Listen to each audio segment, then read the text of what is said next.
तर आपण नाही का ब्रह्मगिरी पर्वत चढायला नाही का सुरुवात करणार आहे.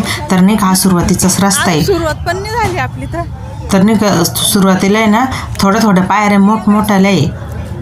मग आपण बराच वेळ चढलो, समजा अर्धा तास चढल्यानंतर नाही का आपल्याला नाही का अशी डोंगर ती दिसू लागली. आणि ज्यांना कोणाला जर ब्रह्मगिरी चढायचे जर असेल ना तर त्यांनी काय करायचं, कमीत कमी नाही की हिवाळ्यात तर नाही का पावसाळ्यात थोडंसं जेव्हा पावसाचं वातावरण नसन तेव्हाच चढा. चढले गेलं चढू. आणि खालूनच पाण्याचं बॉटल 1-2 न्यायचं, कारण की वरती पाणी खूपच नाही का महाग म्हणजे त्यांना पण तितकीच मेहनत लागते ना. आम्हाला ते 1 बॉटल ते 50 रुपयाला देत होते.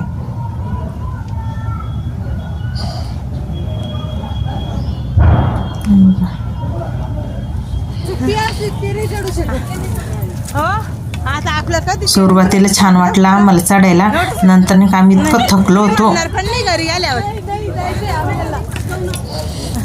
आणि काठी घेऊन जायच्या. काठी याच्यासाठीच, कारण की नाही का समोर नाही का माकडी इतके परेशान करते. आपल्या जवळचं जे काही असेल ते पहिली हिसकून घेते. म्हणजे माकडापासून सावधानच राहायचं. आणि ज्यांना छोटं बाळ आणि ते जर असलं तर त्यांनी तर नाही का ब्रह्मगिरी तर चढूच नाही.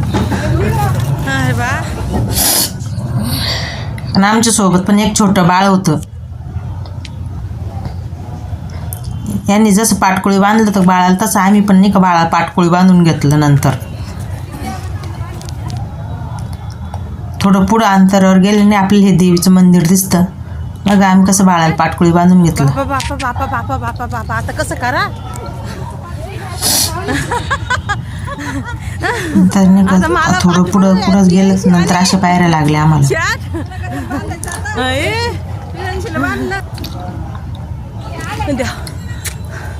ब्रह्मगिरी जर चढायचं जर असलं ना आपल्याला कमीत कमी नाही का 5 ते 6 तास लागते. म्हणजे वरतून जाऊन येऊन जास्त अवघड आहे ना. आम्ही किती अर्धा वरती आलो होतो आत्ताशी कमी. नाही ह्या साईडला इकडून काढा आहे.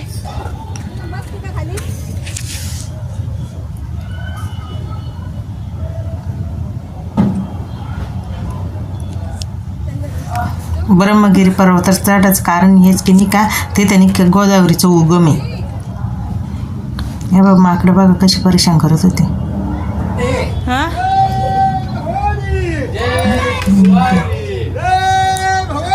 जय शिवाजी.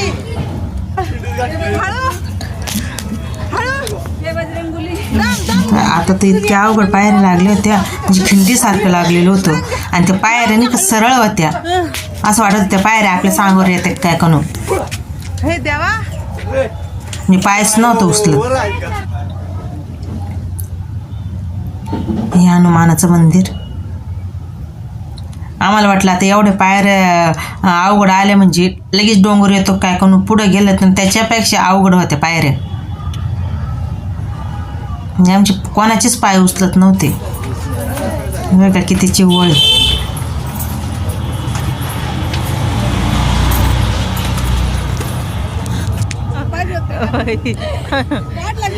काढल काय 1.5 तासानंतर आम्ही नाही का इतकं वरती आलो होतो. चप्पल पण एवढी निष्ठी आहे. कुठून आलो बसत उठत थोडं बसलो, परत नाही का आम्ही चढायला लागलो. नाही ना सोडून मावशी त्याच्यापेक्षा अवघड आहे. त्याचं सरळच आहे ना.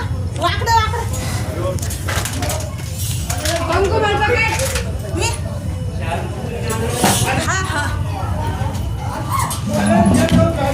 म्हणजे ते पायरीवरती नाही पूर्ण पाय पण नव्हता बसत आपला.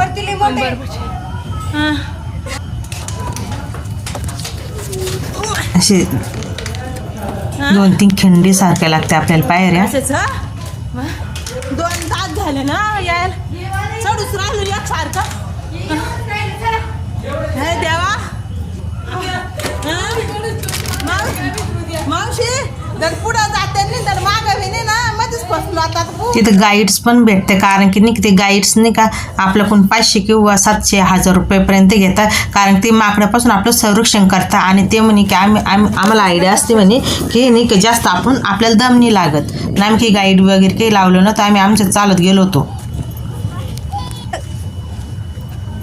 नाही चालेल गायत्री इकडे ये ना. आमच्या सोबतचे तर अर्धी तर पुढंच गेली होती. आता आम्ही डोंगर चढलो. आता हा जे डोंगर दिसतो की याच्यावरती अजून आपल्याला चढायचं आहे. ही सपाट जागा आलेली आपल्याला वरती चढल्यानंतर. हे पण इतकं अवघड होते ना, म्हणजे पावसाळ्यात तर नुसतं नाही का पायस निष्ठाचे काम होते. हे बघ आजीबाईन पाय कशा चढला डोंगर. कामाला आहे ना. किती वर्षाचे आहे तुम्ही? आता सगळ्यात कामाला आजीबाईचीच वाटली होती. बापरे तरी चालू हा तरी अजून 20 मिनिटं राहिला अजून आपल्याला जायला. असं म्हणतात की एकदा तरी नाही का ब्रह्मगिरी नाही का पर्वत चढाव का, आणि नाही का बरेच जण नाही का ब्रह्मगिरीचा नाही का फेरा पण मारतात. तर ते फेरा आहे का ब्रह्मगिरीचा फेरा नाही का 30 किंवा 35 किलोमीटरचा आहे. व्हिडिओ विसरतं. हा तुम्हाला आजीला द्या काठी आजीला. आपण चढतच होतो. आता नाही का ब्रह्मगिरी पर्वतावर आलेलो आहे, तर असं दिसलं आपल्याला वातावरण तिथलं. तर आपल्याला त्या मंदिरात जायचं आहे, जे मंदिर दिसतंय समोरचं तिथं.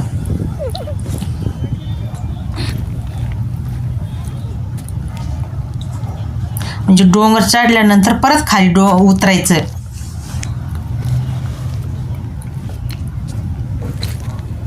तर आपण नाही का ब्रह्मगिरी मंदिराकडे चाललेलो आहे आता. डोंगर चढल्यानंतर पण तिथून पण खूप लांब होतं ते.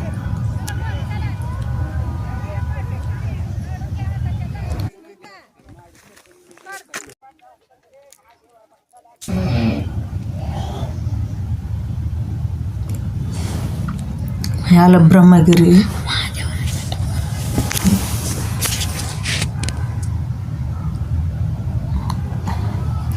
तिथं दुकान ते बॉटल ते पण विकायला आहे, कारण की नाही का ज्यांना नाही का गंगेच्या उजवीतून हुकूम होतं का. हे बघा ब्रह्मगिरी मंदिर हे.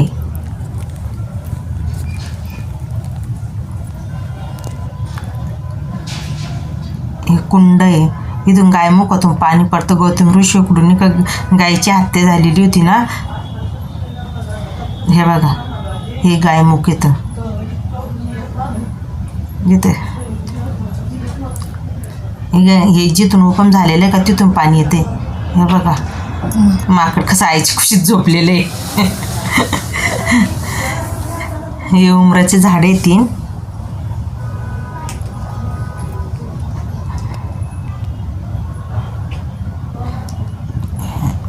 आपण जेव्हा वरती जातो का तर त्या आपल्याला असं खालचं हे असं दिसतं आपल्याला नजारा. आपल्याला आता नाही परत नाही का जाटा मंदिराकडे जायचे, तर इथून बघा जाटा. हे बघा साक्षी दाखवली त्याचा पाप लागले, त्यांना सराप लागले म्हणून जिथून 12 वर्ष तपश्चर्या केली गौतम ऋषींनी उमराच्या झाडाजवळ येऊन. आपल्याला माहिती सांगत होती. आणि शंकर भगवान त्यांना प्रसन्न झाले. हे 3 उमरांचे झाड आहेत. 1, 2 आणि तिसरा पडला 3. म्हणजे 3 उमरांचे मुळातून गोदावरीचा उगम झाले. नाव पडला मूळ गंगा गोदावरी उगम. त्यांच्या आंघोळीसाठी उतरवली, त्यांची आंघोळ झाली, त्यांचे पाप धुतले गेले. आणि हीच गंगा गोदावरी रूपामध्ये निघाली. गुप्त झाली. नंतर इकडे गौमुख आहे, बघितलं तुम्ही ती गाईची मुंडी लावलेली आहे तिथं. म्हणजे हेच पाणी गुप्त झालं आणि गौमुखामध्ये उतरली. तर ती पाळाच्या काळी चालते शंकर भगवाननी जटा घेतली. जटामध्ये घेतली. समोर लाल मंदिर दिसतं पलीकडचं, तिथे जाऊन त्यांनी तांडव मुक्त केले. 2 गुडघे टेकले. जटात गंगा गोदावरी होती, तिथे जाऊन जटा आपटली. म्हणजे हेच पाणी ते जटे मंदिरात गेलं. खाली तशीच एक गंगाधर म्हणून आहे, तिथूनच गुप्त होऊन खाली गंगाधोळे उतरली. रामकुंडात किशोर.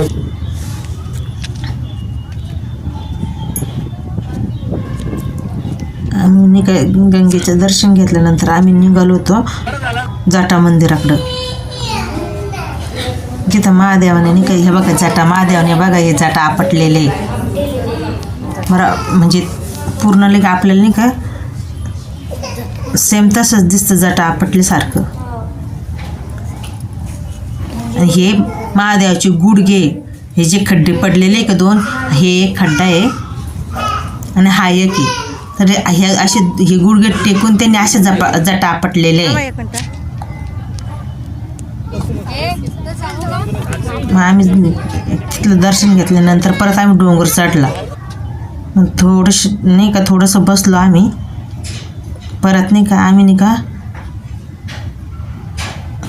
उतरायला सुरुवात केली डोंगर. आम्हाला वाटलं जितकं सोपं होतं उतरताना इतकं जड जायचं नाही, पण जितकं चढताना जड गेलं का तितकंच उतरताना पण जड गेला.